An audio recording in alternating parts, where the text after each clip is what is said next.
Mortal Kombat Deception actually is easily the most aggressive approach that we've had to making a fighting game. The story in Mortal Kombat Deception starts up exactly where the last Mortal Kombat game left off.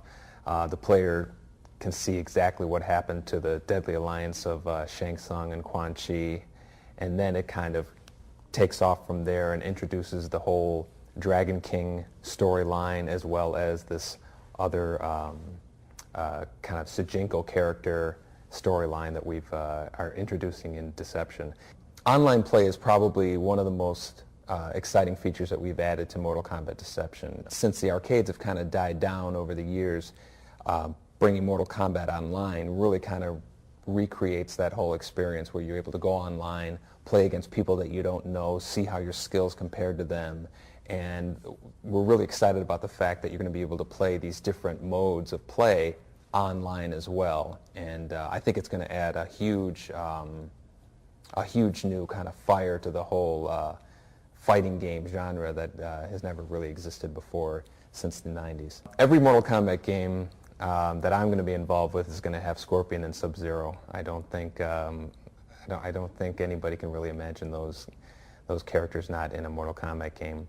But since we have so many characters from the previous games, we're doing a lot to introduce some of the classics that haven't been seen for 8 years. Characters like Nightwolf, Sindel, and as well as some of the favorites from Deadly Alliance like Blind Kenshi and Boraicho. A lot of this game, a lot of Mortal Kombat Deception is the result of feedback that we've gotten from players, and they wanted to see certain characters return, they wanted to see certain features return, and a lot of it is kind of like our response to those requests. Every Mortal Kombat game has introduced some characters to the whole mix, and seeing as we've been around making Mortal Kombat games for 12 years, we have a cast of over 40, maybe 50 characters that we can pick from. The main thing we've done in terms of getting more realistic characters is we've done a lot of research and work on enhancing our graphics engine since Mortal Kombat Deadly Alliance.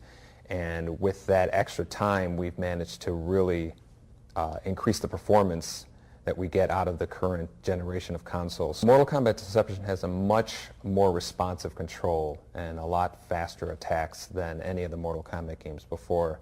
In particular, it really has a more varied approach to the fighting styles. The different fighting styles that a character has are going to be much more varied compared to the previous game. They have a lot more faster attacks with weapons, a lot more of a faster hand-to-hand style, and the control of your character in particular is a lot more responsive than any of the other Mortal Kombat games. These new features that we've added to Mortal Kombat Deception are something we've always wanted to do since the last game. We've really tried to take the approach of not only listening to what the players want, but also giving them something that they're not expecting. And really nobody in the industry is really expecting us to do something like this. The natural progression of a fighting game is usually focusing in on just the mechanics of fighting. We've done that, but we've also really tried to take massive steps in terms of just improving the entire experience of playing Mortal Kombat. Fatalities have always been a very popular feature in the Mortal Kombat games, and this is another area where we've really listened to the players that have given us response. Mortal Kombat Deception has 2 fatalities per character, as well as a new feature which we're calling the Harry Carry move, where basically the player can finish himself off and not give the opponent the satisfaction of doing it. We've always taken the approach with Mortal Kombat to try to be different from the other games. I think a lot of the other games try to mimic each other and try to, incorporate certain features and maybe enhance it on that, whereas Mortal Kombat has always tried to be just the most outrageous, fun experience for the player, the most accessible fighting game that there is out there. And I think that really shows by how many games we tend to sell with every version. And that's kind of like our approach to making the new games. It's always been, let's create something new as opposed to trying to mimic something that was already done on another game and enhance that. Mortal Kombat Deception's Conquest mode is really kind of like a game in itself. It really has a lot of elements, RPG elements, adventure game elements, and at the same time it serves as like a training system for people who don't know fighting games too well. It teaches you the basics of the punching, the kicking, the maneuvering around your opponent, and at the same time, it's kind of it's really like an avenue for us to tell the most expansive story that we have in any Mortal Kombat game. But we also wanted to add different modes of play that have nothing to do with the fighting game. You know, we have a puzzle game and that's built into it. We have an adventure mode that's built into it, and we have like a board game that you play, which is kind of like a higher level strategy that you play in order to. It's a lot of similarities to chess, where instead of taking the piece, you play Mortal Kombat to see who wins for that piece.